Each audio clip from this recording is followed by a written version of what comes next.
we got a problem, got a problem. Let's go. Yeah.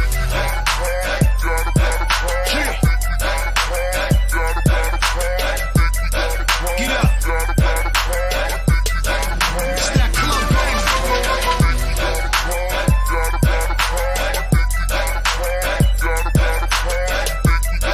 You hear that? We can't sit down to that. Okay.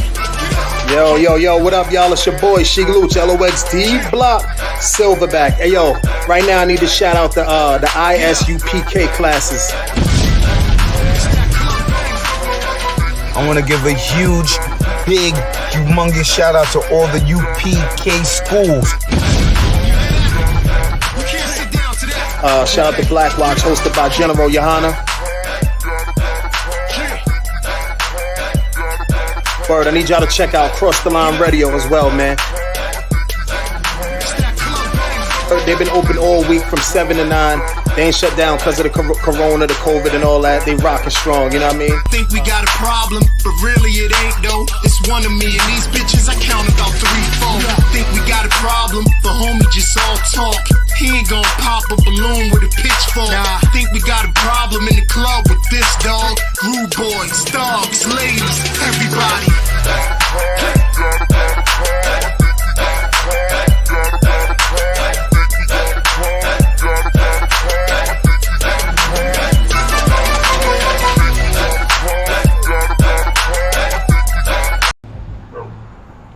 Hey, what's good, Zariah, man? What's up? Get your ass up. Oh, man, you always be tripping. What's going on, man? What's good, Red? Hey, man, they was clowning you at work today, man. So? I mean, we watched the video a couple times, but we really couldn't tell if it was you. Yo, how's your eye? Yeah, you got these ones? You got that one? Yeah.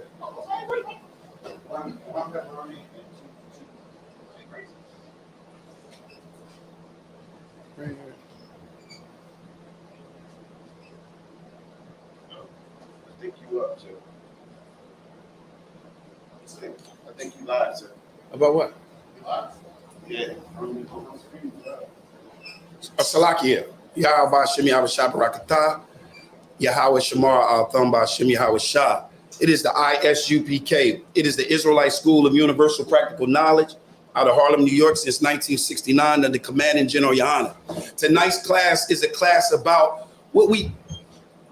let's put it out on the table, the strong black woman. Ain't that that's the phrase that, especially today, a lot of women strive for and fight for. A lot of our sisters fight and strive to be this quote unquote, as one would say, strong black woman, right? But tonight we're going to show you from the ISUPK what we consider a strong black woman. We consider a strong black woman a woman that follows these scriptures, a woman that is obedient to these scriptures. And we going to show tonight through Esther, how her obedience and her faithfulness to brotherhood, because that is our only source that we're going to use to battle our enemy, is brotherhood. Through brotherhood, she was able to think fast, think quick, and do what was right, even though she feared of going against different laws in different nations. Another thing you're going to see tonight is you're going to see that we followed laws in our statutes and our commandments when we were in captivity. That's what you're going to see, right? You're going to also see that we were scattered abroad. We were scattered everywhere. And this is an example of it. Like these things that take place in the scriptures, we have to examine these things. We can't just overlook it.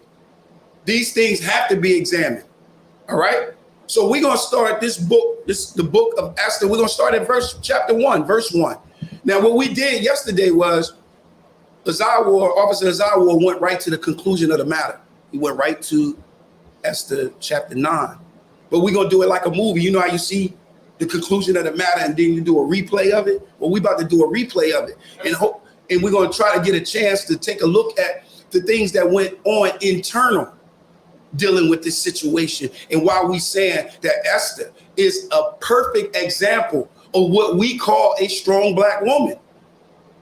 We're going to show exactly what it means. A strong black woman is not a woman that can degrade her husband in public.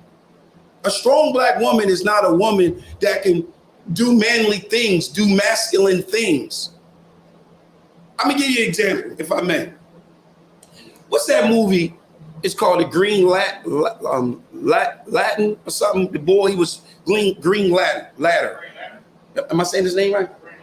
Yeah, and the movie came out, and did y'all see the movie? And he went to the doc before he became the Green Latin, how do you say it? He went to the doctor, and the doctor told him that he had cancer. You remember that? You didn't see it? Did you see it? Y'all didn't see it? Nobody saw it? I'm gonna tell you what vision is.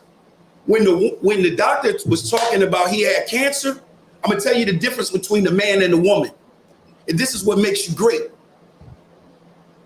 When the doctor told him and her about the cancer, he was thinking about the cancer. She was thinking about the treatment. She was already in recovery. She was already there. I'm gonna give you an example. You got a sister named Tamar. People don't know in the scriptures, without her, Judah would have been ended. The tribe of Judah would have came to an end. But because of the thinking and the humbleness and the position of this black woman, she thought fast and she did what was right and she did what was righteous in the eyes of the Most High. I was going to go to it, but I'm going to jump right into Esther. I'm just going to bring it up, right? Then you got Jacob and Esau. We ain't got to tell you about the fast thinking of a woman right there, right? But right now, we about to see a woman save the nation. And this is how, listen, you got the power to save the nation. Just think about that. We all have a vital role as husbands and wives. We have a vital role, and our role is not to divide it. It's not to destroy it. It's not to plot against it. It's to plot against the brotherhood. It's to plot against what's good. It's to plot against what's right. It kills me when a woman would say she don't got to follow her husband. You don't got to follow your husband. Why? Because you're saying your husband is not following Jesus Christ. Well, he's following Jesus Christ, and you're following Jesus Christ. You're following a version of Jesus Christ. He's following a version of Jesus Christ. Who's to say it's right? The only thing you can do is you can win that man over with your behavior. And your behavior, being a strong black woman, Esther gonna give you an example of that. We're gonna see if Esther came and went down to the king's court and cut a fool. Did she go down to the king's gate and start yelling and screaming? Did she say, look, we're gonna divorce and divide the family?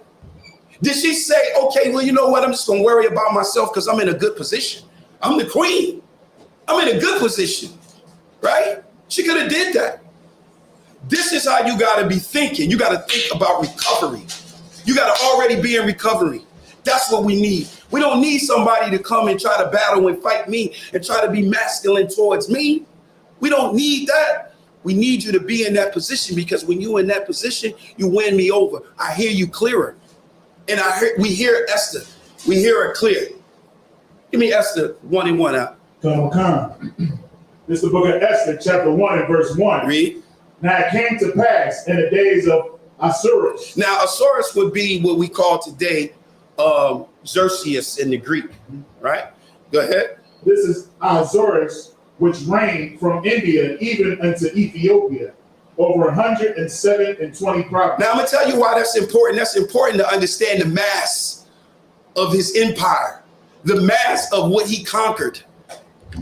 He conquered all of this, and it was massive. And guess what? We as Israelites was all in it. These are some of the places that Paul had to go and evangelize. All right, but it was massive, right? Read.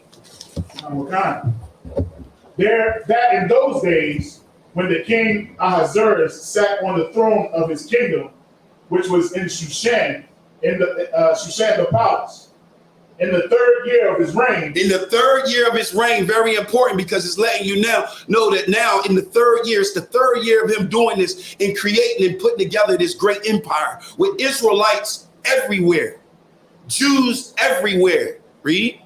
Okay. In the 3rd year of his reign, he made a feast unto all his princes and his servants, the power of Persia and Media, the nobles and princes of the provinces being before him. So he's putting a feast together. Everybody, you understand what he's putting this feast together for, right? He's celebrating what he's done. He's celebrating his success. He is celebrating their brotherhood.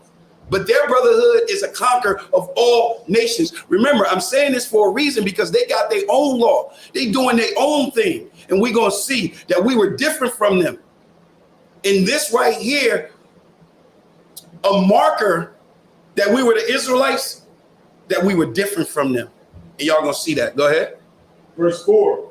When he showed the riches of his glorious kingdom and the honor of his excellent majesty many days, even 104 days.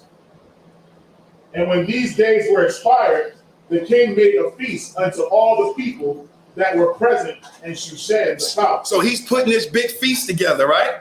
He's putting this big feast together, read. Both unto great and small. Great and small. Everybody's invited. Everybody is invited. Read. 7 days in the court of the garden of the king's palace, where were white, green. Salaki, that's to why now I want you to, what I want you to do is now, matter of fact, go ahead, keep reading. Keep reading. Keep it going. Where were white, green, and blue hangings, fastened with cords of fine linen and purple, to silver rings and pillars of marble. The beds were of gold and silver, upon a pavement of red and blue and white. So this is a feast and it's a beautiful event. Right? It's a beautiful event. I can hear you. Salaki, I can hear you. It was a beautiful event. He's putting a feast together. This is a celebration, right? Read. And black marble. And black marble. Read. And they gave them drink in vessels of gold. So they was drinking in gold cups. They wasn't drinking in glass cups or paper cups. Right. They was drinking in gold cups. This was a glorious celebration because he has conquered such a mass empire. Read. The vessels being diverse one from another. And royal wine in abundance, according to the state of the king. So he had gold vessels, but the gold vessels they were different. So I had a gold cup. My thing was hot. Azarwoy had a gold cup. His cup was okay. Mine was definitely better. Kwao had a cup. His thing was fire. Everybody had a gold cup. You got to understand, this was a glorious thing. Right. This man, this king, this conquering, this victory of what he's done, right? Read.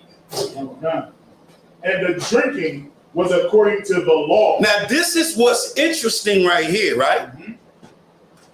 This is not a drinking that was according to our law.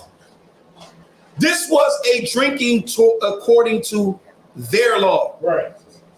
But we can't do that in the school of Israelite School of Universal Practical Knowledge. We can't teach that. We have laws that we have to go by, right? And Christians, they can't go by no laws. But here, this man, right here in the scriptures is showing you that they're being obedient to their law. Read that again, huh? And the drinking was according to the law. Read. None did compel. For so the king had appointed to all the officers of his house that they should do according to every man's pleasure. According to every man's pleasure. This was a beautiful event. This was something beautiful. So why wouldn't I want my rib there with me? Why wouldn't I want my lovely wife to be there with me? So what do the king do? The king says, you know what? I need my wife there. That's what I need. I need my wife there. This is a glorious celebration. I know that's what I would do in the Israelite School of Universal Practical Knowledge. Right. I'm a man, a masculine man. in this school. And that's what I would want to do too. But I know y'all got other things y'all want to say about us. But that's what I would want to do. Read up. Verse 9. Also, Vashti, the queen, made a feast for the women. Now here we go. Now we having a problem here. Because now, what do you see here? What do you see here? What do you see? Get the mic. Tell me what you see here. Read that again. Also, Vashti, the queen, made a feast for the women in the royal house. All right, what do you see here? Is this on? It's on. You can be heard very loud. Go. Oh, like a division, almost a competition. Not, I wouldn't say a competition, but she's doing her thing, he's doing his thing. So they're not in a court. Is that what you see too? Yes.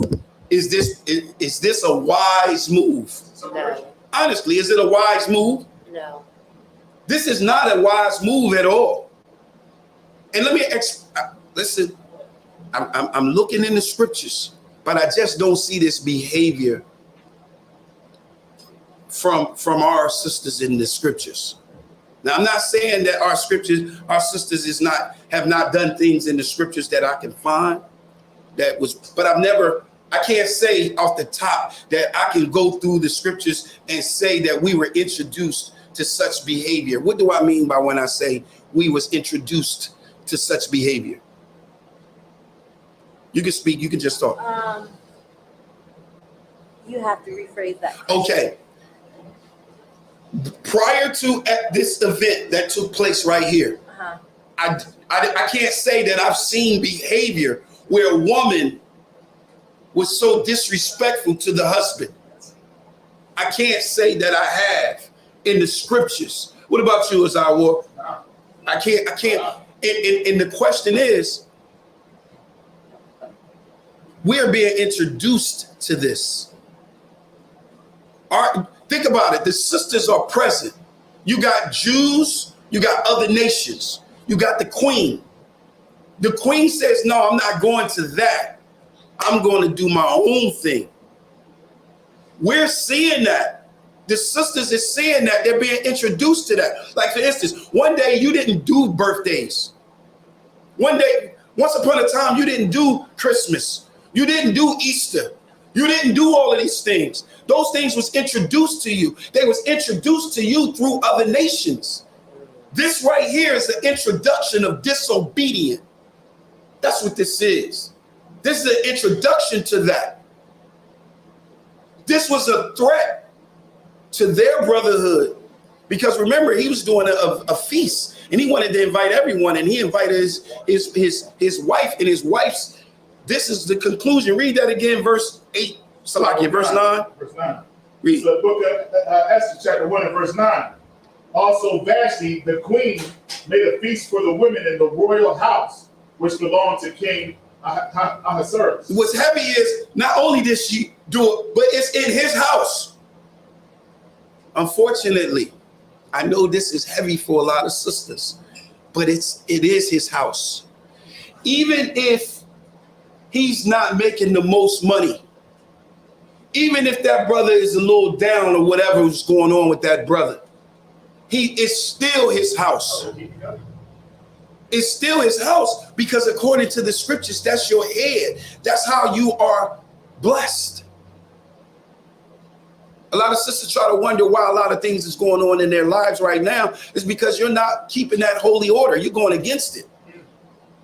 But here's this woman of another nation introducing to our women the woman's movement. The woman's movement. That's what this is. Because guess what? The woman's movement didn't come from us. It came from another nation. Right here in this land. Right here in this nation. Right here in this captivity. Well, guess what? Right there in that captivity. Right then and there, right now, you see this. Read verse 9 one more time. Also, Vashti, the queen, made a feast for the women in the royal house. This is another nation. This is a woman with another nation making a feast and introducing this to our women in the king's house. Any more on that? Which belonged to King Ahasuerus. All right. So now we see the division. Anything y'all want to add on this? You sure? Anything you want to add? I think, Good. it's like for me, I think what you're saying is so heavy, especially when you're thinking about how this woman is of another nation. You know what I mean? Right. And how she coming in and she going against her husband. That's something that they have always done. Right. And as a result of what they do during our captivity, they have taught our women to do the same thing. Exactly. You know what I'm saying? Ain't nothing new under the sun. Ain't nothing new. Just like in their day, she disobeyed her husband. I know we're gonna get into that, but just like in today's day, you know what I mean? How their women did the same thing and got our black women to join with them for women's rights and for all these other types of things. Exactly. Exactly. And women's rights wasn't nothing about like, oh, I want equal. They just wanted to get that full respect and not be they wanted to be the heads of the household and not right as the Bible intends us to be. Right. Go ahead, sis. So, I guess kind of Let's talk about it. Let's talk about playing it. the advocate. Wouldn't Eve have been a representation of this as well? Good point. I would say yes. It's the action of the disobedient that I'm looking at. Because she was being called. And Right. she refused. But I'm not saying Eve didn't do that. And that's a good point. Because that's how the kingdom fell. But tonight I'm just trying to honor my sisters. I'm trying to point out the positives of my sisters. You know what I'm saying? But what you're saying is true. Because it was not Adam that was deceived. It was the woman. It was Eve that was in transgression. But once again, these introductions to us through these other nations is what I'm really targeting in on. Go ahead. Doesn't the Woman King kind of like represent that? Man, this guy here. Okay, The Woman's King is definitely a transgender film. It's a transgender film. So that's a different conversation. All right. But I want to get back to Esther. I want to get back to this event because this is where we were introduced to such a thing. The water. They should have. This guy's got to get on you. What's wrong with him? Damn troopers. Salaki. No, let's keep going. Verse 10. On the seventh day, when the heart of the king was merry with wine, he commanded Mehuman, Biztha, Harbona, Bigtha, and Abagtha, Zephyr, and Carthus, the 7 chamberlains that served in the presence of Ahasuerus. So now he's nice, he merry, he got some wine in him. All right. Now he's about to give a command. Right. Because now he has analyzed the situation. He has analyzed the fact that, hey, listen, my wife is now being disobedient to me, not just in front of me, but in front of how many? 127 providence. In front of everybody.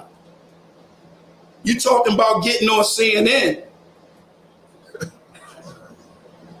That's what she did. She put him out there all the way, right?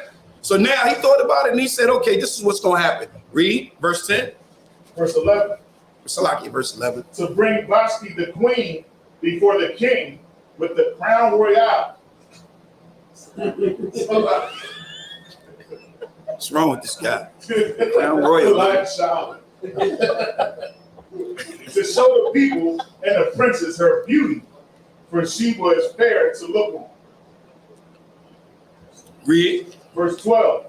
But the queen Vashti refused. She did what? She refused. She is something else. Read. To come at the king's commandment by his chamberlains. By his what? His chamberlains. What is a chamberlain? Anybody, sisters? Hold on, sisters. Anybody know what a chamberlain is? Is that like his servant? Like his, Yeah, but what kind? A manservant? What kind? What, It's really important. Anybody else? Anybody else? A eunuch. a eunuch. Okay. They snipped him. Okay. And listen, you know what? I don't. Forget about it. I'm not gonna go there. Because oh, so you're gonna be watching my wife? It makes sense. It makes sense. They would Snip do them. that. Yeah, because And his role that he had to play was crazy because he had to be with the women for a year, getting them ready and making them smell good and washing them. And oh man, you got to snip that, brother. You got to snip him. Go ahead. But the Queen Vashti refused to come at the king's commandment by his chamberlains. Therefore was the king very wroth. He was real hot with her. He was mad at her. Now, is he wrong? I just want to know from you sisters. No. Is this something that he was wrong by doing? No. He wasn't wrong? Okay, so we all walking together right now. All right? And when we say this woman of another nation, she was wrong for what she did, so we walking together right now. That means that you will not follow these type of footsteps, right? No. Because you're saying right now before the Lord in class that it's wrong, so you wouldn't do it, right? Some would probably argue that because he wanted for Vashti to show her beauty, right? You know, that she was kind of like a trophy. Some would probably argue that she, you know, was right in her refusal, which I'm not agreeing. Right. But that's probably where some people would say, well, he just wanted to show her off. All right, so I would counter that by saying, look, in verse 9, read verse 9. This book of Esther, chapter 1 and verse 9. Also Vashti, the queen, made a feast for the women in the royal house, which belonged to King Ahasuerus. All right, so who took action first? He did. I would say she did. And then in verse 9, it sounds like feminism, like a feminist movement going on. Right. Because look, at first he said in verse 8, it don't say nothing about bringing her around as a trophy, right? But now, since she came off and trying to do her own thing, remember the very next verse, it says now he married with wine. He thinking about it, he's saying, you know what? Bring her on down so I can show everybody her beauty, because he wants to show now I'm still the king. And now you done just disrespected me. Now I just want, look, it wasn't nothing wrong with me just having you come down and show the beauty. I wasn't asking you to come down and talk to the people. I wasn't asking you to come down and do anything else. Just come down and chill. She couldn't do that. Go ahead, Al. He took the soft. This is good. This is good. He took the soft. You know what I mean? Because you know what it was? He probably already had something. And you know, he was just messing around with the story here. Right. But he probably already had something like, how's she going to have a party? You know what? Go tell her I want to see her beauty. He tried to take the nicest route to bring her there. Exactly. He said, man, I didn't compromise. Exactly. I could have just been like, hey, you having a party? Yes. If you having a party, well, I'm having a party. Yeah, get your ass up there. Right. So but when he said, you know what, let me see her beauty.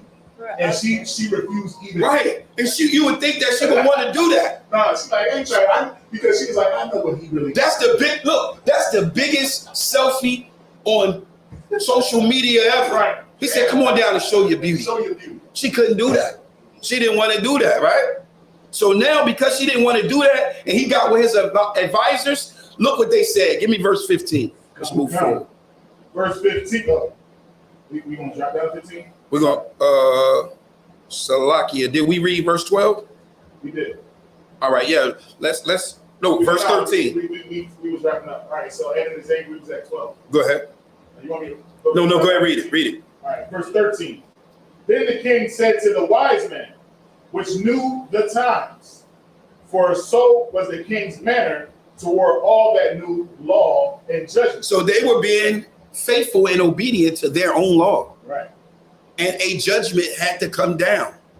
He didn't do it based on feelings, right? He's doing it based on his law, right? Read.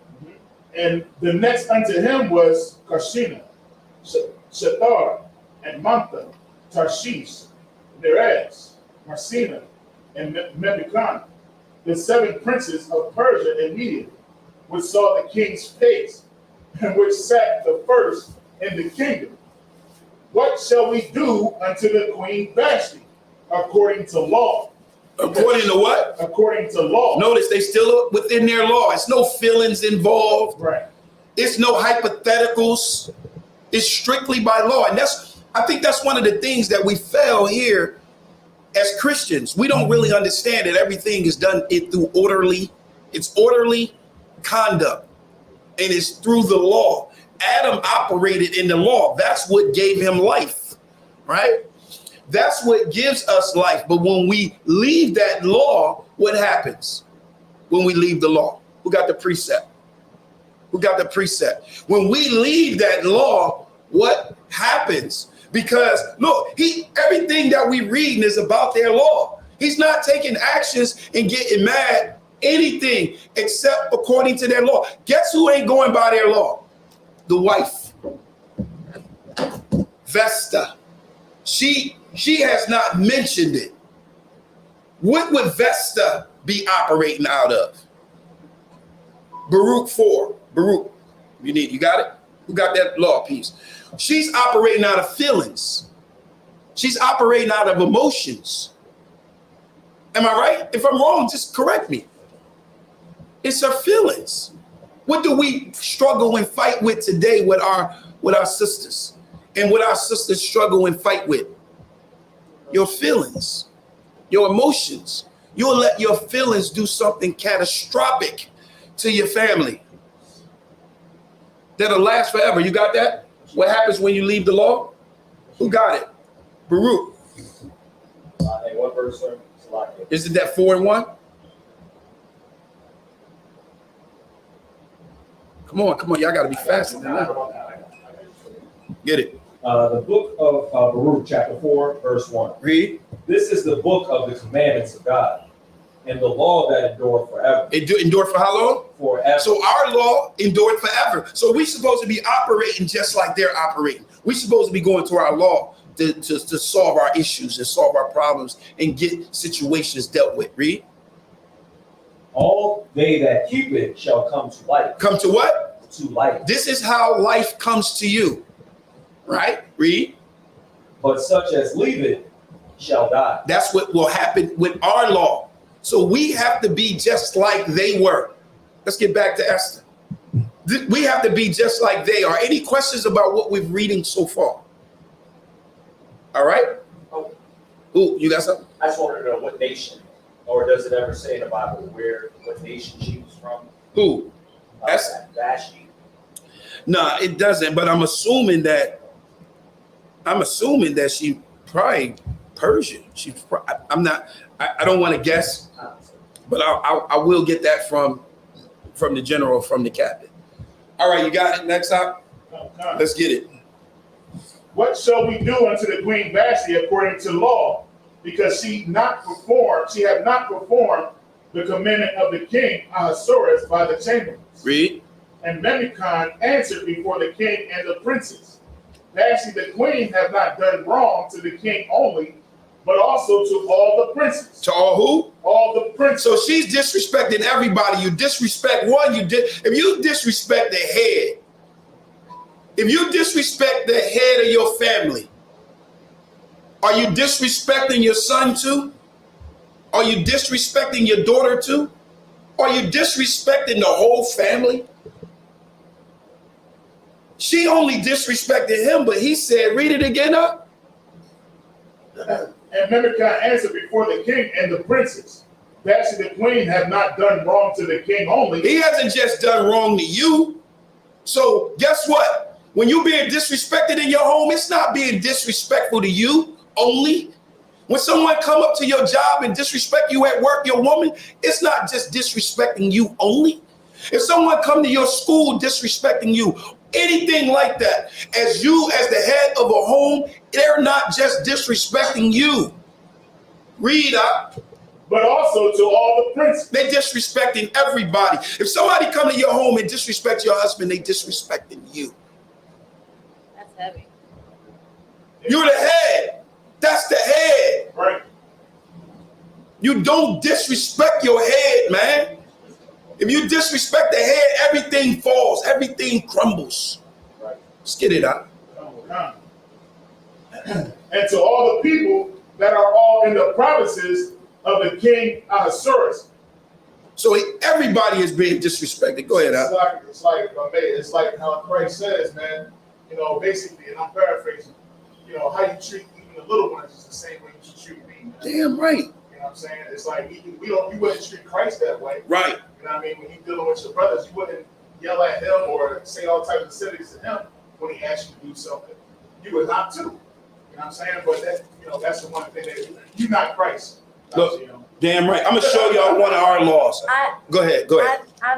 I think that's really heavy because a lot of times you can get so wrapped up in emotion, and it's between you and him, right? You and your spouse, your head.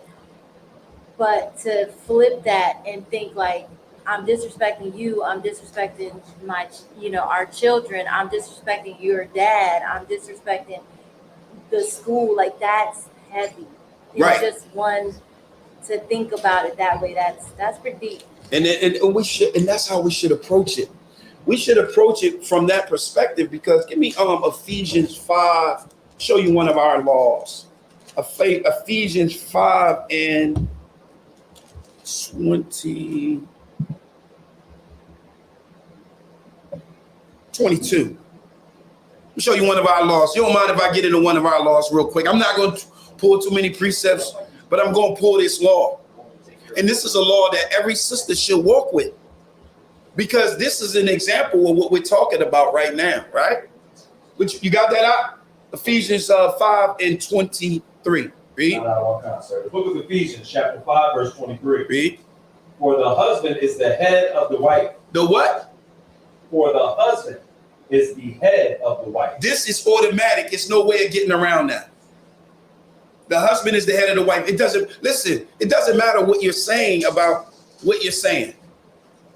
Only thing that matters is this. Read it again. For the husband is the head of the wife. This is our law. This is the law that we go by. Read. Even as Christ is the head of the church. Just as Christ is the head of the church is an example of how the man is the head. Read. And he is the savior of the body. He is the what? The savior of the body. So that means Christ is the savior of the body, and that means that the husband is what? Read. Therefore, as the church is subject unto Christ, so let the wives be to their own husbands in everything. You in some things. No, because he's not following things the way you follow things. Everything. Well, because you're mad right now. Everything. Because you don't want to go to the feasts because you're mad. Everything. Everything. You gotta it gotta be like that. I guarantee you. You should try it, because if you try it, it's going to teach you patience. It's going to teach you trust, because the end results, you're going to see that it came out the way that it was needed to be, because the Lord wanted it that way. All right. Read. Husbands, what? Love your wives. Love your wives. And that's what the king was showing, but that's what we do in our law. We love our wives. Read. Even as Christ also loved the church. Even as Christ loved the church, he gave his life for it. He gave his life for it. He didn't bail out. He didn't say, you know what, y'all tripping. I'm here to save y'all and die for y'all. I'm rolling out. That's it. I'm done. I'm bouncing. I'm gonna let the other nation take care of you. He didn't do that. He stayed faithful to his rib. He stayed faithful to his wife. He stayed faithful to his church. Let me explain something to you. Christ was a bishop. He was a bishop. Give it to me, 1 Timothy 3 and 1. Yeah, y'all gonna get it. Y'all gonna get this right here. And listen, I want y'all to really listen to what you're getting ready to hear right now. All right? I want you to really listen to what I'm getting ready to read right now, because he was faithful. And I'm just giving quick precept. I'm gonna give him this. Slide, sir. 1 Timothy 3 and 1. This is your favorite. This is one of the big ones. Hey, this is one of the big ones. Read. The book of 1 Timothy chapter 3, verse 1. This is 1 Timothy chapter 3 and verse 1. Y'all might need to go there. Y'all might need to get it. Because I'm about to show you the love that we just read about with Yahweh Shai, which is known as Jesus Christ, ignorantly as Jesus Christ. All right? Let me show you his love for his wife. Read out. This is a true saying. This is a true saying. Read. If a man desire the office of a bishop. If a man desires the office of a bishop, sisters, do y'all understand what you're seeing right there, right? Read. He desire a good work. He desire a good work. Read. A bishop then must be blameless. Wait, stop. He must be blameless. Let me ask the sister something. Must he be blameless? Yes. Can he not be blameless? No. All right, go ahead. The husband of one wife. He must be the husband of one wife also, right? I'm waiting for an answer. Yes. I'm waiting for an answer, sister. No. He doesn't have to be the husband of one wife? No. Why not? It says, read it again. A bishop then must be. Must. The word must means absolute. Right?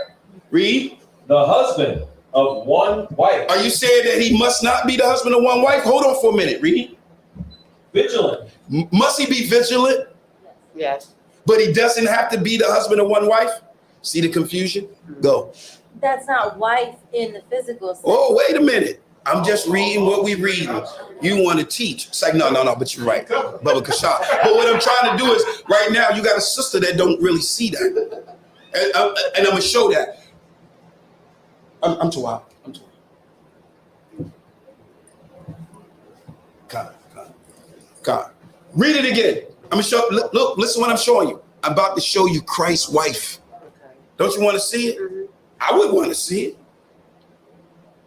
I would want to see his. I'm gonna prove to you that he had a wife. Hold on. We're gonna go back there because she need to see it. She need to see it. I want you to go to 2 Corinthians 11:2. Y'all want the breakdown? I'm gonna give it to you. We're gonna make a clip of it too. Hey, we're gonna make a clip of it too. Let's get it out. Here we go. We about to show you Christ's wife. Read. This is the book of 2 Corinthians, chapter 11, and verse 2. Come on.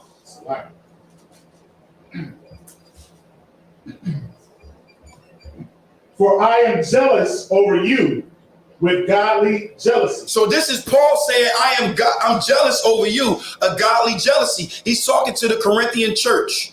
Would you agree? Read. For I have espoused you. I have what? I have espoused you. What is he talking about? I have espoused you. When a man is espoused to a woman, what does that mean? They engaged. They in a relationship. Right. Read. For I have espoused you to one husband. To one what? One husband. To one what? One husband. Read. This I may present you as chaste virgin to Christ. You are the church. You're the wife. You're espoused to Christ. You're the bride. You're the woman. Let me ask you a question. Do we got to be faithful to you? Yeah. Do we got to be faithful to you? Because he showed the faithfulness that he had when he went to that cross. Give me back to Timothy. So now we know that he's espoused to a woman. And we know that woman is the church, right? And you know who the church is, don't you? The church is the called out ones. It's the Israelites. So now we got to understand that Christ got a wife, right? Watch this. Read.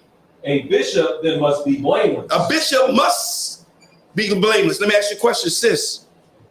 Must a bishop be blameless? Yes. All right, go ahead. The husband of one wife. Must he be the husband of one wife? Yes. All right, keep going. Vigilant. He must be what? Vigilant. Keep going. Sober. He must be what? Sober. Go ahead. Of good behavior. Of good behavior, right? Mm-hmm. So he must be these things, right? He must be. He gotta be.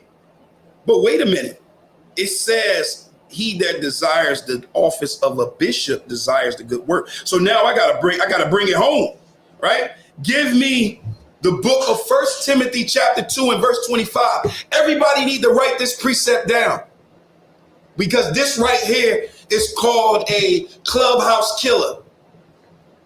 That's what this is called right here. This is called a clubhouse killer. Let's say if Jesus was a bishop, because he got to be faithful, blameless, the husband of one wife. Read. Salaki, you said First Peter chapter 2 and 25. Salaki. You got it? Let's get it. The book of 1 Peter chapter 2, verse 25. Read. For ye were as sheep going astray. Come on. But Salaki, read that again.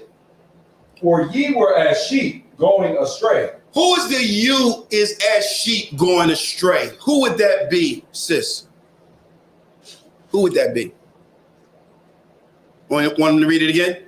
Israelites. The Israelites. You. Me. Read. But are now returned unto the shepherd. To the what? Shepherd. Go ahead. And bishop. And the what? Bishop. And the what? Bishop. That means, go ahead. Of your soul. So it's saying that Christ is a bishop of your soul. So if he's the bishop of your soul, you're the wife. You understand? Mm-hmm. You're the 1 Timothy chapter 3 is not talking about a woman. It's talking about a woman. You're the woman.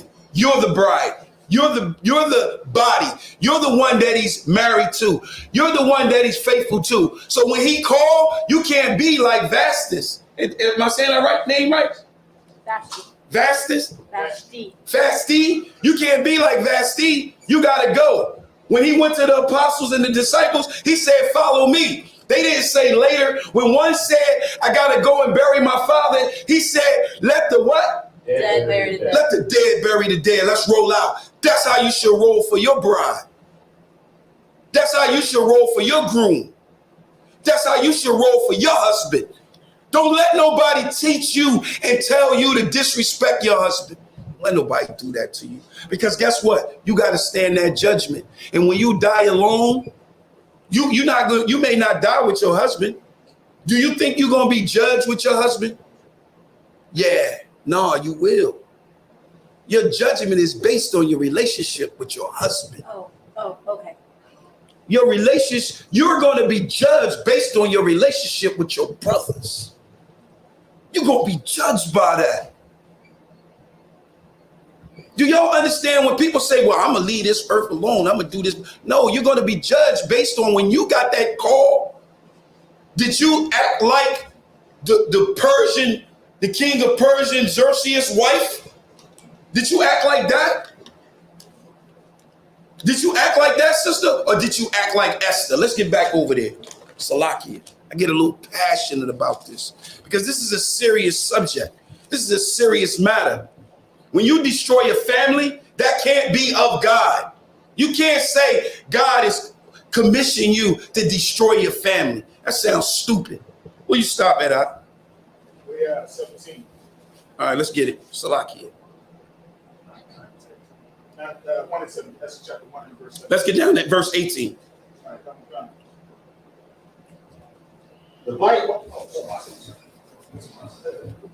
Likewise shall the ladies of Persia and Media say this day unto all the king's princes which have heard of the deed of the queen, thus shall there arise too much contempt and wrath. So this is going to be a problem, right?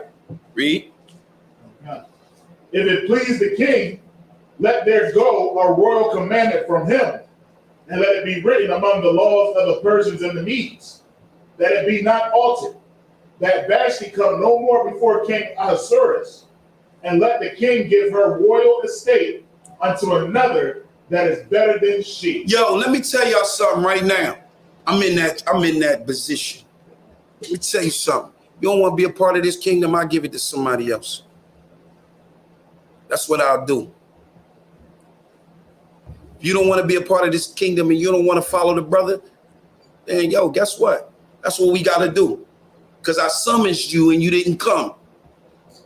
So guess what? Since you don't want to allow me to be your head, you don't allow me to be your leader, I'm going to get somebody that wants to allow me to be their head and be their leader.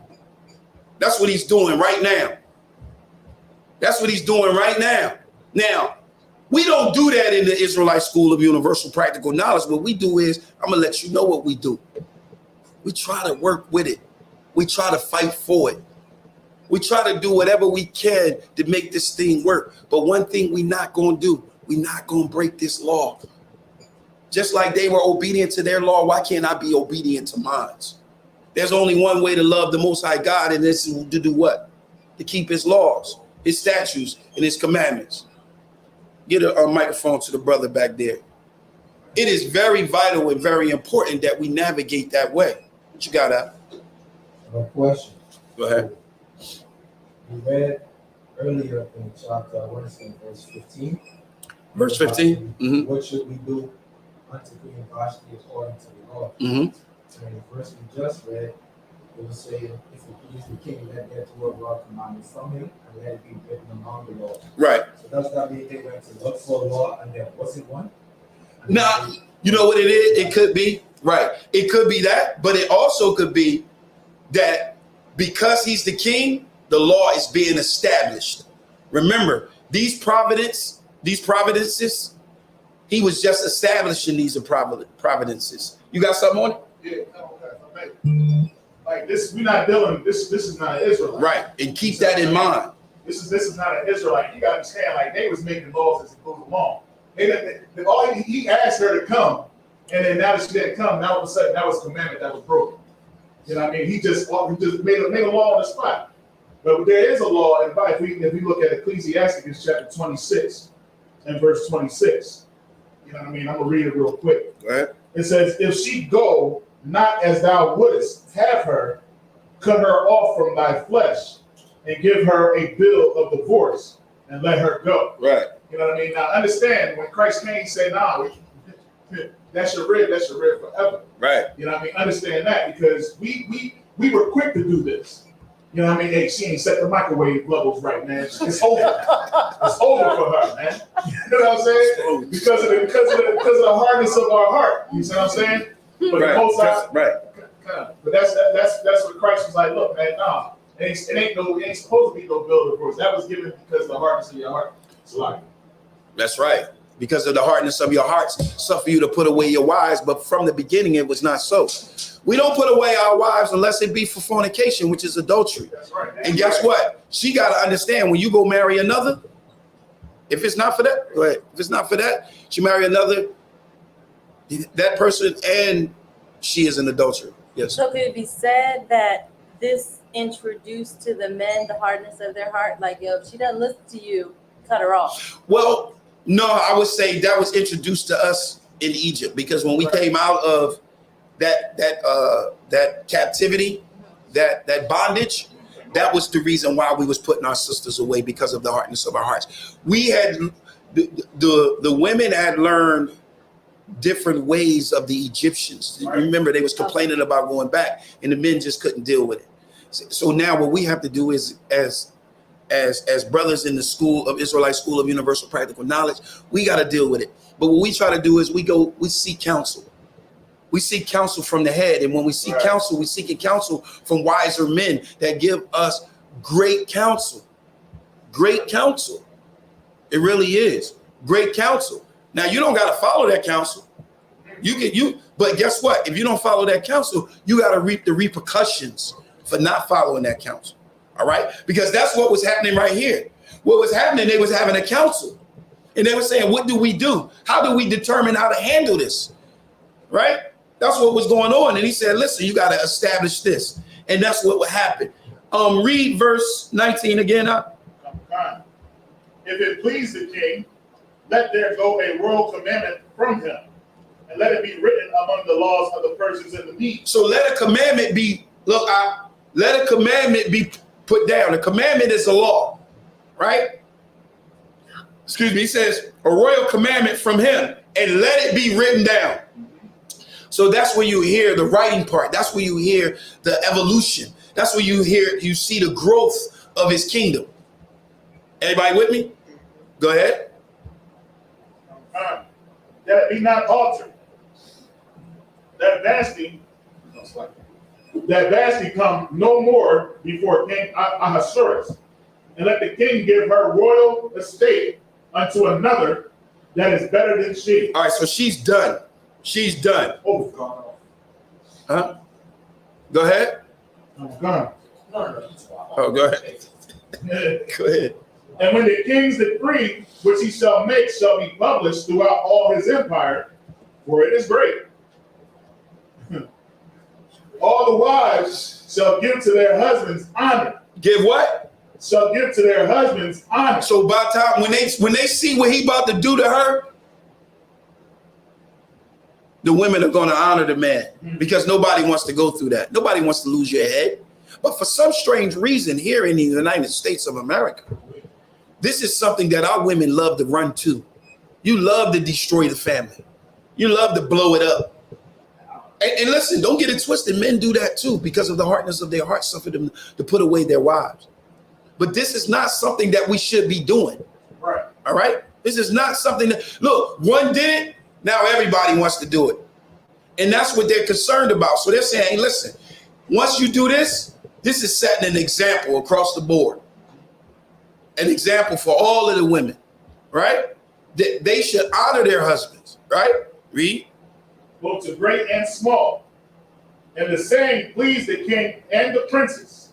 And the king did according to the word of Memucan. So he did according to the council. Did he say, no, I ain't doing the council? He didn't say he was going to do half of the council. He didn't say he was going to follow and do some of the council. He's going to do it. And he did it. All right? Read. For he sent letters into all the king's provinces. In some of them. All the king's provinces. That's all 127. Read. And to every province according to the writing thereof. Mm-hmm. And to every people after their language. After their language. That's letting you know that there was different nations there with different languages. Just like in Africa right now. People try to say that everybody in Africa is the same.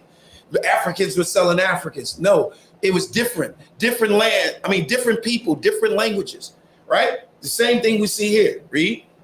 That every man should bear rule in his own house. In his own. Why can't we in your own house?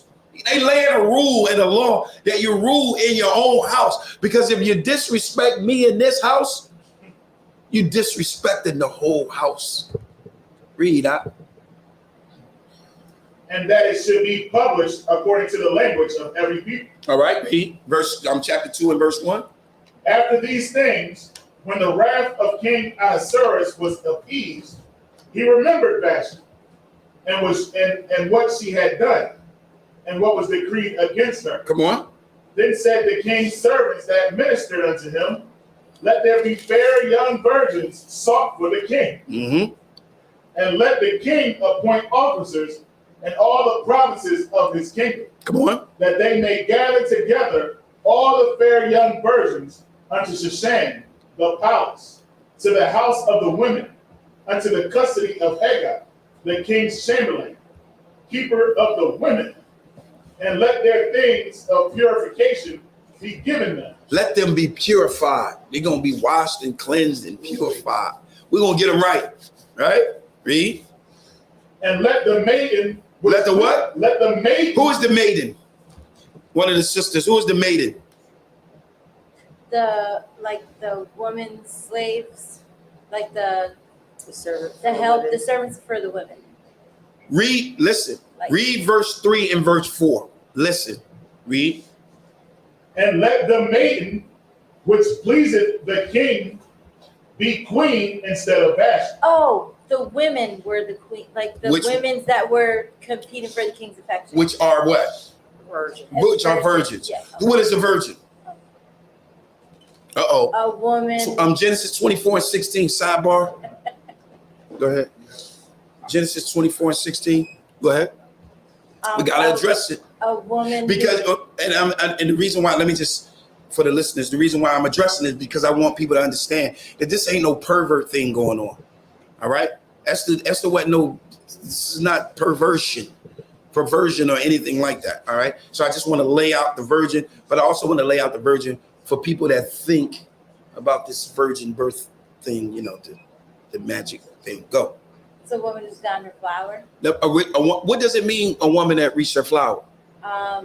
Because I know little skinny girl that reached their, I guess their menstrual. Is that what you're saying? So you're saying once the woman reaches her menstrual, she's mine? She's a virgin? I can get her? Wow. And they say, wait a second. Huh? I'm just joking. No, really. Because we have to understand what we teach here in the Israelite School of Universal Practical Knowledge and understand what a virgin is. Watch this. I want you to answer this. Try to answer it from this point. Go, read. The book of Genesis, chapter 24, verse 16. Read. And the damsel was very fair to look upon. So what does that mean? She was nice to look upon. She was pretty. Yeah. Right? Read. Right? But She was fine. she was fine. But A virgin. a what? A virgin. What does that mean? A person who hasn't had sex. Okay, go ahead. Neither had any man known her. Now I'm confused. What does that mean? Read that again. And the damsel was very fair to look upon. What does that mean? She was pretty to look at. Read. A virgin. What does that mean? A person who hasn't been with a man. Read. Neither had any man known her. What does that mean? No man's known her. No So why man's does it been have to with her. say it twice? If virgin means a woman that's never had sex, why does it have to say it twice? Read it again, huh? A virgin. We don't read the whole thing for her. Slakia. And the damsel was very fair to look upon. What does that mean? She was pretty to look at. Read. A virgin. What does that mean? A person who hasn't had sex. Read it. Read. Neither had any man known her. So if it's, once again, I'm gonna ask again. Why is it saying it twice then if you're saying that's what it means? Are you saying that the word virgin means that a woman never has, does the word virgin means a woman never has sex and then he got to turn and say this? Read that again, neither? Neither had What does any neither man- mean? What does neither mean? Either like here or there. Somebody give me the definition of neither. Give me the definition. Nor. Huh? Nor. Nor. Also. Also. Right? So read it again. And the damsel was very fair to look upon. What does that mean? She was pretty to look at. Read. A virgin. What does virgin mean? A person who has been with a man. A person that's been with a man? Has not been with a man. Okay, so if it means that a person that's never been with a man, do we got to say it again? No. All right, read. Neither had any man known her. What does that mean? No man's known her. No So man's why do we been got to with her. say it twice? Is it possible that maybe the word virgin doesn't mean what you think it means? Yes. It may be possible. I'm about to show y'all. Read. I'm going to show you what it means. Okay. Because it can't, he's not saying a virgin, neither has she known any man. Mm-hmm. It wouldn't say it like that. All right. This is what happens when you come to class. When we come to class, we get a chance to ask questions and interact with it and really dig into it. What's up, Al? It's like you're saying, it's like if you replace virgin with what we think it is, and if you replace known of what we think it is, right? Right. It's like saying she ain't had sex, neither has she had sex. That's what exactly. That's exactly what you're saying that it's saying. Right. You see? Mm-hmm. So maybe it's not. The word virgin means, yes, she reached her flower, but she reached her flower to, right. And now she can carry a child. Remember, our first command was to be what? Be fruitful and multiply. Mm-hmm. So once she reached her flower, it doesn't mean that she just reached her period. She reached her mature level that now she can carry a child. Okay. You understand? So now, read that again. Genesis 24 and 16. I'm going to break it down to you Philly style.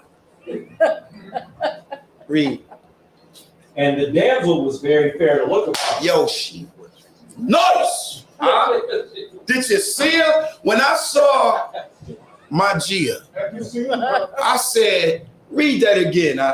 And the damsel was very fair to look upon. She was beautiful. She was beautiful. Read. A virgin. That means she was marriage material. She wasn't just beautiful. That was someone that I could marry because she was what? Virgin. Neither had any. No, read. Oh, a virgin. She was a virgin. She can have children. She's marriage material. If she wasn't a virgin, she wouldn't be marriage material. She was beautiful and she was married material. That's what happens when you see a woman and you just see her aura. And her aura is like, wow, that's wifey. You see that aura, you say, yo, because she's not dressed like a whore.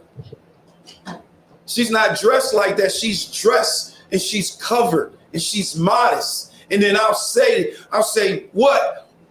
She's fair to look up on. A virgin, which is marriage material. Read. Neither had any man known her. And ain't nobody been with her? I'm wrapping this up. I'm getting up. That's Philly style right there. That's Southwest Philly style. That's what took place. That's what that's saying. Right. Don't let nobody bamboozle you. When you're reading these scriptures, you read it from our spirit because we wrote it. Let's get back to Esther. Salakia, I guess I ain't going to be able to finish him off, right? See? It's your fault. It's his fault. Mataziala finish it off on Wednesday. Chapter 3, verse 1. Read. The book of Esther, chapter 3, verse 1. Mm-hmm. After these things did King Ahasuerus promote Haman, the son of Hammedatha, the Agagite, and advanced him and set his seat above all the princes that were with him. So this Edomite, and we're going to show that this was the Edomite, he was given a position. So this letting you know that Edomites was around even back then. All right? This is Edomite. Stirring the pot. Stirring the pot. Being in the background with the wise counsel. Right? Because that's what he gave. He gave the king some wise counsel. That's what they do now. They give that wise counsel up in Congress. Crafty. Yeah, very, very crafty. Very, very crafty. Read. And I'm gonna go ahead. And all the king's servants that were with the king's gate bowed and revered Haman, for the king had so commanded concerning him. So the king gave a law. Remember, these laws was being written down. They was evolving. They was growing. We just read it in chapter 1, right? So now it was a law that says you got to give reverence to Haman, right? Read. The Edomite, good night. You got to bow down. This is crazy. Go. Read. But Mordecai bowed not, nor did him reverence. He didn't bow down. He didn't give him no reverence. He didn't give Esau nothing. He didn't bow down to Esau, and that's how you should be now. Listen, I'm going to get to it. Go out. Then the king's servants, which were in the king's gate, said unto Mordecai. So the king's servant said unto Mordecai, go ahead. Why transgressest the king's commandment? Now, why are you not following the law of the land? Listen to his response. Read.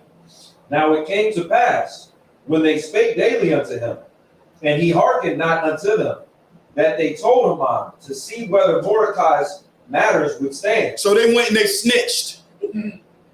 They went and they told, right? Read. For he had told them that he was a Jew. What did he say? He was a Jew. When somebody say you should celebrate Christmas, you should say what? I am a Jew. When somebody tell you should go to the birthday party, you should say what? I am a Jew. If anybody tell you to do anything against God's law, you should say what? I am a Jew. If somebody say to eat swine, you should say what? I am a Jew. Yo, I'm a Jew. An Israelite, I'm a Jew. What's wrong with you? It's nothing wrong with that. Listen, notice this is in the captivity.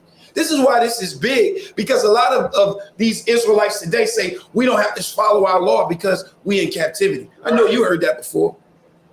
Well, they in captivity. Right. And they following the law. Should I listen to Pastor Porkchop or should I listen to the scriptures? Give it to me, And when Haman saw that Mordecai bowed not, nor did him reverence, then was Haman full of wrath. So the white boy was tight. Salakia. Esau was tight. He was tight. You know, I got somebody that's mad at me because Esau bowed down and wanted to kiss my boot. Yeah, all right. They mad at me. They got that wrath at me. Yep. But he got wrath because he said, yo, this boy, like, this nigga. That's what he said. That's what he said. That's what he said. Salakia, that's what he said. Right. We were called niggas in Acts chapter 13. Damn right. That's what he said. Hey, read. And he thought scorn to lay hands on Mordecai alone. He wasn't talking about prayer. He wasn't talking about prayer. He wanted to lay hands on him. Read. For they had showed him the people of Mordecai. Come on. Wherefore Haman sought to destroy all the Jews. All the Jews. And guess what? That's the command right now. To destroy all the Negroes. Except the ones that run fast and stuff on TV because they make good games. They want to keep them around. They need entertainment. Esau need entertainment. Right? Read. That were throughout the whole kingdom of Ahasuerus. Come on. Even the people of Mordecai. Come on. In the first month, that is the month Nisan, in the 12th year of King Ahasuerus, they cast pur. That is the lot before Haman from day to day. Come on. And from month to month to the 12th month, that is the month Adar. Come on. And Haman said unto King Ahasuerus, there is a certain people scattered abroad and dispersed among the people in all the provinces. So it's a certain people right now today that is scattered abroad. These are the people of the diaspora. These are the people of the 12 tribes of Israel. These people are you. That's you right now. These people are you. Read. All the provinces of thy kingdom. So they're everywhere. Would y'all agree that it's Israelites at this point everywhere? You have to take this history with you to the New Testament. You have to take it with you. You can't leave it there. All right? This is the Persians and the Medes captivity. What captivity is after this? What captivity is after this? Anybody know what captivity is after this? Well, this is the Persians and the Medes. No, is it the Babylon? What is it? Somebody said, I heard it. Who? What is it? It's the Greek. Listen, in the book of Malachi, we was in the Persians and Medes captivity. You got the Greeks and the Romans. They took it out. You see? So we scattered everywhere, so you got to take all this history with you. Read.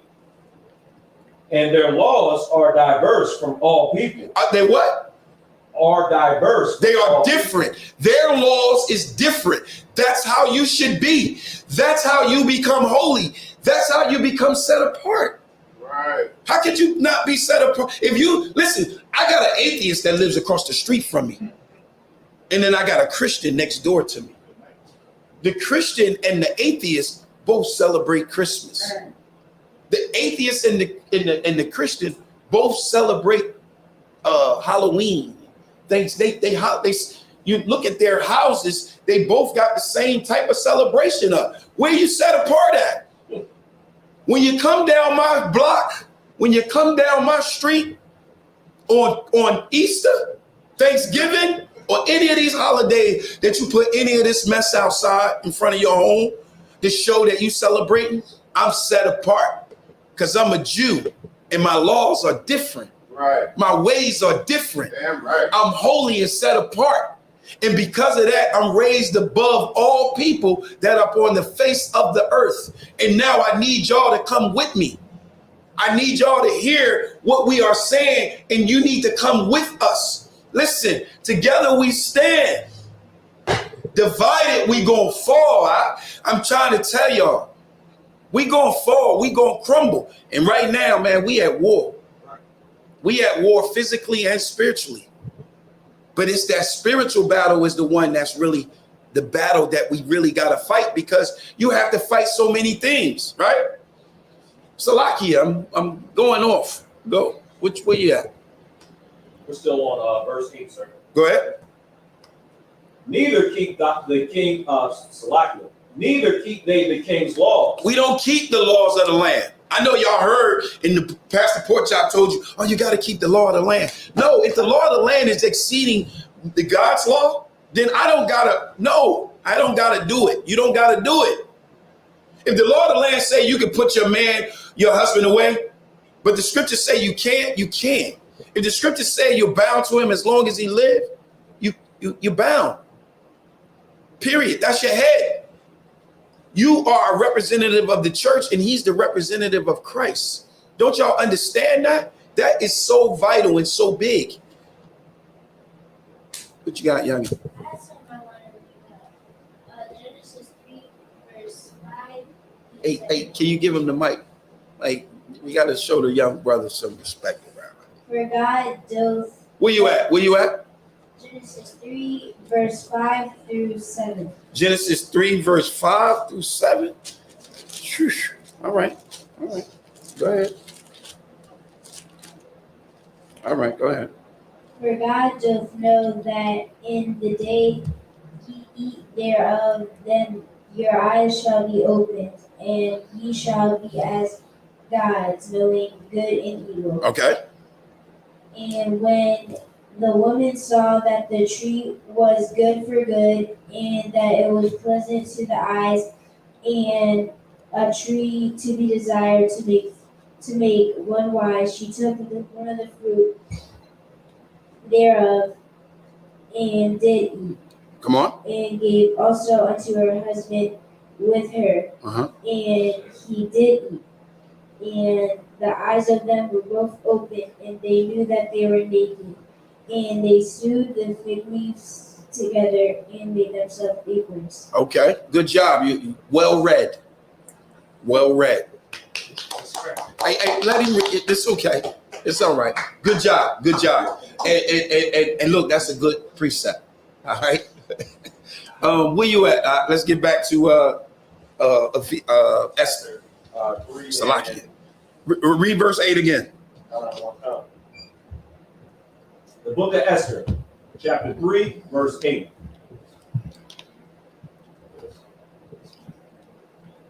And Haman said unto King Ahasuerus. This is what Esau said to the king. Read. There is a certain people scattered abroad and dispersed among the people in all the provinces of thy kingdom. And their laws are diverse from all people. Come on. Neither keep they the king's laws. Therefore, it is not for the king's profit to suffer them. Come on. If it please the king, let it be written that they may be destroyed. And I will pay 10,000 talents of silver to the hands of those that have the charge of the business to bring it into the king's treasury. Read. And the king took his ring from his hand and gave it unto Haman. What is that right there when he says he took the king, he took this ring? What is that? Anybody know what that is? Anybody? Like his power. His what? Like his power or his authorization. Is it? So, Salakia, sir, I was going to say something similar. Okay. So it's pretty much like he's his right hand. So the king is pretty much authorizing him when he's giving that ring to do, the king's bidding. Right, but what is it? It's his signet. It's his signet. It's very important to understand it's his signet. Well, why is this his signet? Because this is David's signet. This is King David's signet. This represents the throne of David. So he took that signet. I'm going to close out with this, right? I'm going to close out with this chapter. So what else you got on that?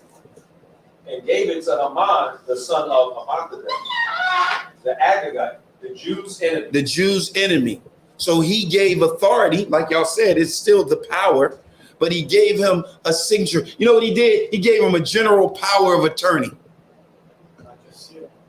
Right, he gave him a power of attorney. He could sign for him. Right, so he boom, he did the letter and sealed it. It's law. I think it was a movie that let it be written, let it be done, and they seal it, whatever. Yeah, they stamped that thing, right? Go down to verse 13. Verse 13. And the letters were sent by post into all the king's provinces to destroy, to kill, and to cause to perish all Jews. This is what the law is right now. Right now, we're dealing with these type of laws. Right. These laws are designed and they are put in place to destroy your brotherhood, to destroy you. All right? We see these laws throughout our land. We see these laws throughout the state. This is not something new. There is nothing new under the sun. There's nothing new under the sun. All right, read. Both young and old, little children and women, in one day, even upon the 13th day of the 12th month. It was killing time. Come on. Which is the month Adar. Read. And to take the spoil of them for a prey. The copy of the writing for a commandment to be given in every province was published unto all people. They that should be ready against that day. The post went out, being hastened by the king's commandment. And the decree was given in Shushan, the palace. And the king and Haman sat down to drink. But the city Shushan was perplexed. It was perplexed. So we see, go ahead. We see that right now it's on. Go ahead. Man, they sat down. They sat down. They said, "Yo, we gonna kill all these Jews." Right. And then they sat down and had a drink. Right. They had that Crown Royale that they wanted Baxter to show up with. They just sat down and had a drink and was married with one another. Like, we did a great thing. This is a good thing that we about to do. Man, this is something else. And you're right, man. This is the same thing that's going on. It's exactly what's going on right now. It's exactly behind these daggone walls. Right. That you think that the person that you voted for is for you, and you're gonna realize that he is not for you. Right. That's why we had the prayers of the curses. Damn right. I mean, that's why we prayed the downfall of this enemy. Because we know what they're doing behind closed doors because it's written. Right. It's written right here. That's why it's important to always remember this feast. Right. It's important to understand that these people hate you. They hate you since we was in the womb together. Since you were in the womb together. Damn right. Right? So let's go to 4 and 1. Let's try to pick it up a little bit so we can close this thing out. Esther chapter 4 and verse 1. I wanted to go to the Apocrypha, but we're not gonna have the time tonight. Go ahead. The book of Esther, chapter 4, verse 1. Read. When Mordecai perceived all that was done, Mordecai rent his clothes and put on sackcloth with ashes, and went out into the midst of the city and cried with a loud and bitter cry. He cried with a loud and bitter cry. Go ahead. And came even before the king's gate, for none might enter into the king's gate clothed with sackcloth. So now that Mordecai heard about what the king has come up with about killing the Jews, right? Verse 4. Verse 4. So Esther's maids and her chamberlains came and told it her. So they told her what they have heard. What's going on? Go ahead. Then was the queen exceedingly grieved. Come on. And she sent raiment to clothe Mordecai and to take away his sackcloth from him. Come on. But he received it not. So he was like, yo, get away from me. Right. Get back. I ain't trying to hear none of that. Go ahead. Verse 5. Then called Esther for Hatat, one of the king's chamberlains. Come on. Whom he had appointed to attend upon her, and gave him a commandment to Mordecai to know what it was and why it was. So she's saying, listen, what's going on? What's the problem? She didn't start yelling and screaming and acting crazy. She want to know what's going on with her uncle. Read. So Hatak went forth to Mordecai unto the street of the city, which was before the king's gate. Come on. And Mordecai told him of all that had happened unto him, and of the sum of the money that Haman had promised to pay to the king's treasuries for the Jews to destroy them. So he told him everything, and he gave him a copy of the letter. Go down to verse 10. Verse 10. Again, Esther spake unto Hatak and gave him commandment unto Mordecai. So she's giving him another command to give unto Mordecai. Go ahead. All the king's servants and the people of the king's provinces do know that whatsoever, whether man or woman, shall come unto the king into the inner court, who is not called, there is one law out his to Salaki. There is one law of his to put him to death. So if you come and you break that, if you come if you come before the king, you're supposed to be killed, right? Go ahead. Except such to whom the king shall hold out the golden scepter. So when he hold out that scepter, then lawfully now you can approach the king. Right? Go ahead. That he may live. That he may live. So now you can live. Right? Go ahead. But I have not been called to come in unto the king's these 30 days. So this is what Esther is saying. She's saying in those 30 days, I wasn't called to do that, but I'm willing to do this. I'm willing to take this shot. Go ahead. And they told to Mordecai Esther's words. Come on. Then Mordecai commanded to answer Esther. Come on. Think not with thyself that thou shalt escape the king's house. So what is he saying right there? Go ahead. Raise your hand. Raise your hand. Give him the mic.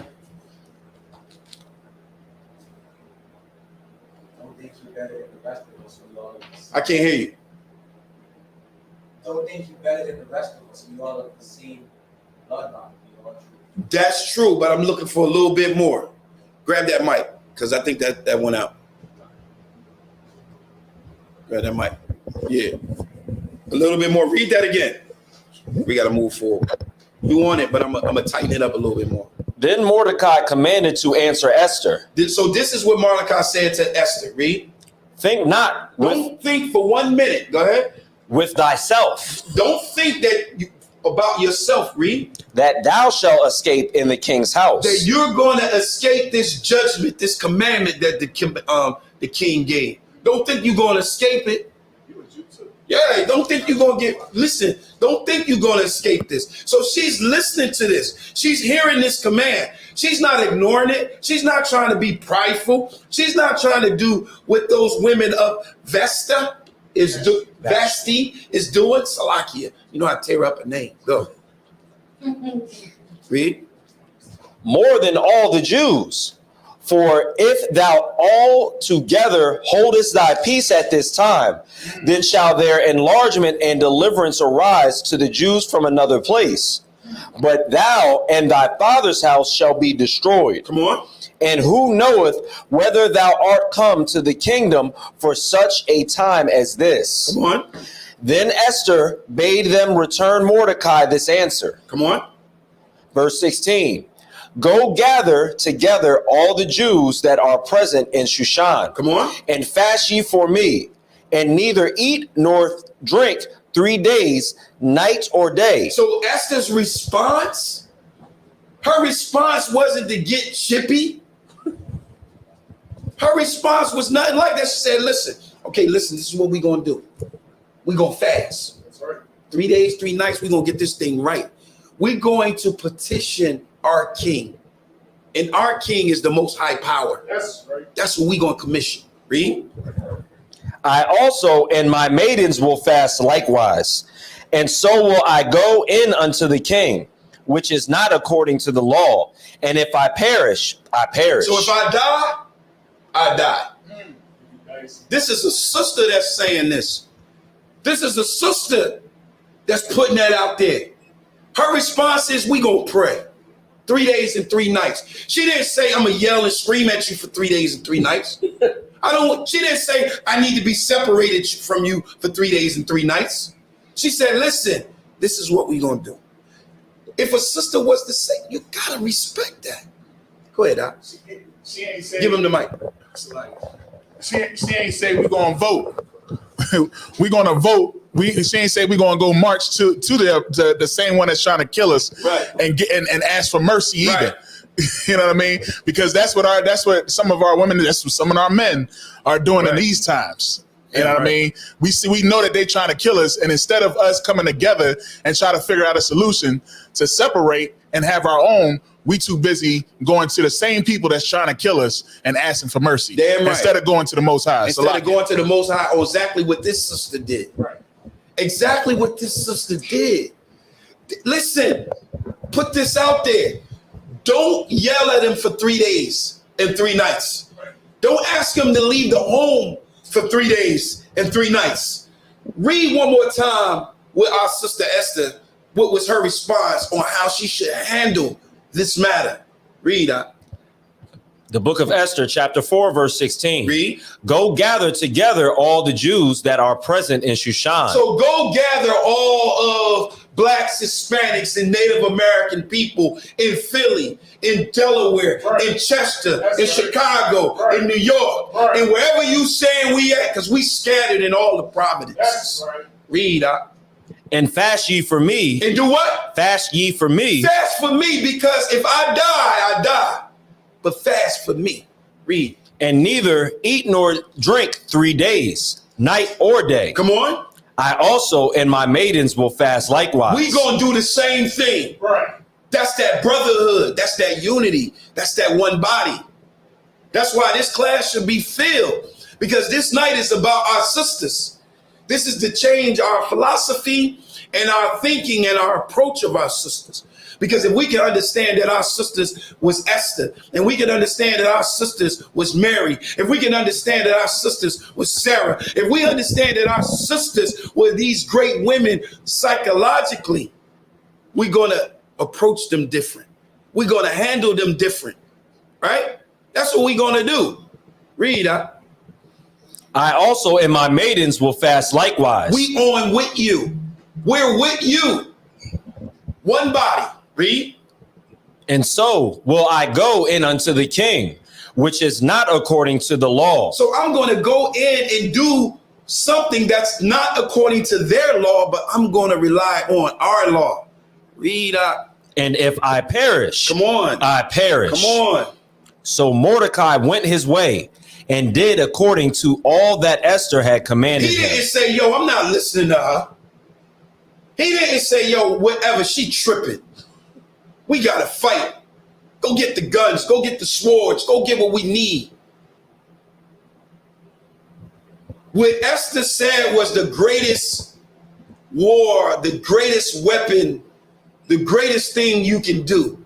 Pray and fast. 3 days, 3 nights. We're going to get this thing done. Brotherhood. That's what that was. You got something? Yeah, I just wanted to say that it's amazing how, like, the contrast between Vashti and Esther is shown, where Esther promoted the unity of the people, promoted a God, for a multi-verse mentality, whereas Vashti kind of say, she was kind of about herself. It wasn't, and I think that's an important point. It's like that was her strength, going to the Most High. I think that's vital, what the sister just said.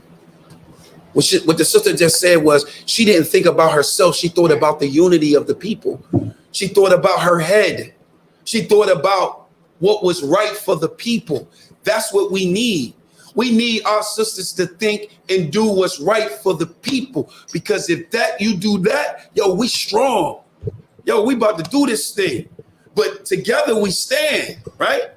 Divided we fall. There's only one body. Give me that in closing. What Esther displayed and what Esther did was something that we should all have in one mind all the time. Because there's only really one way. There's only one way. And that's what she relied on.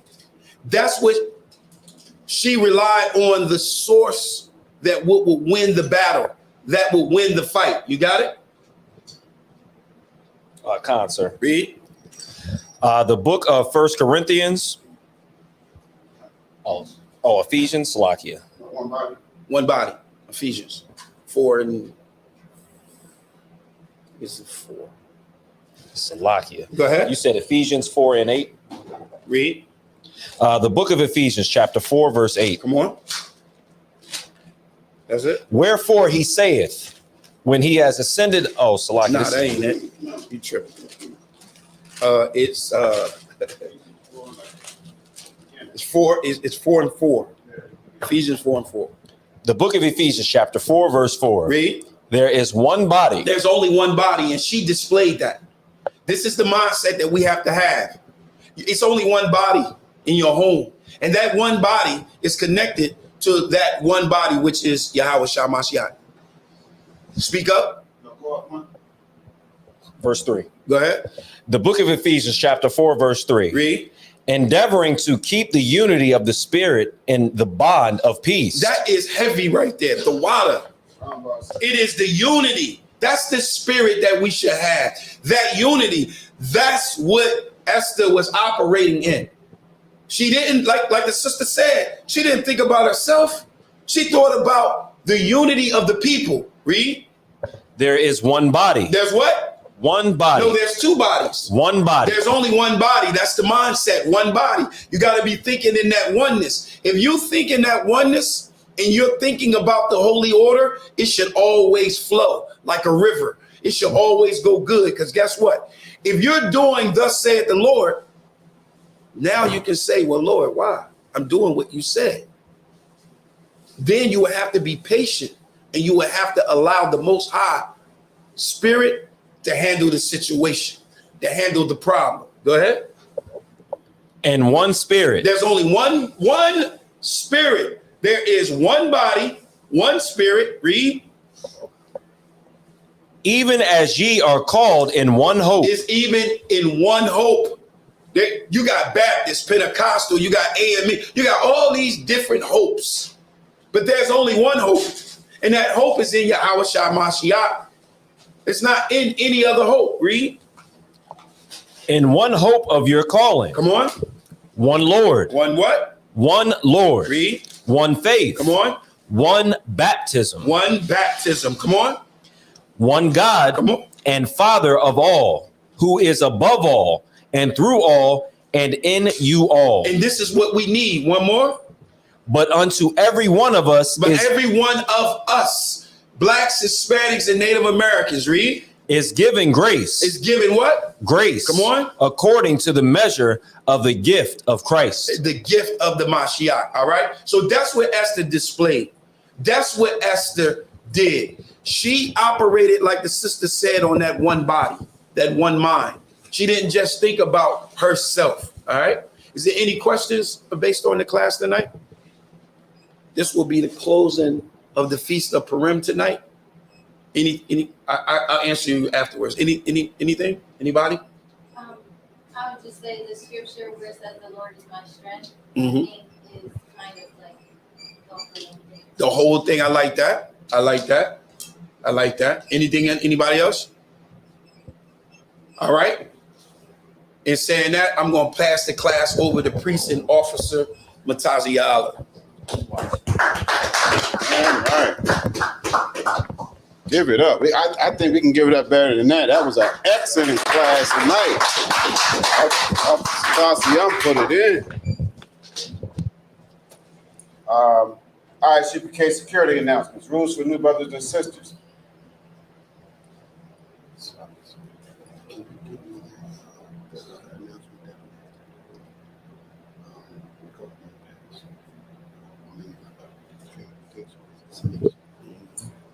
Isupk security announcements. Rules for new brothers and sisters.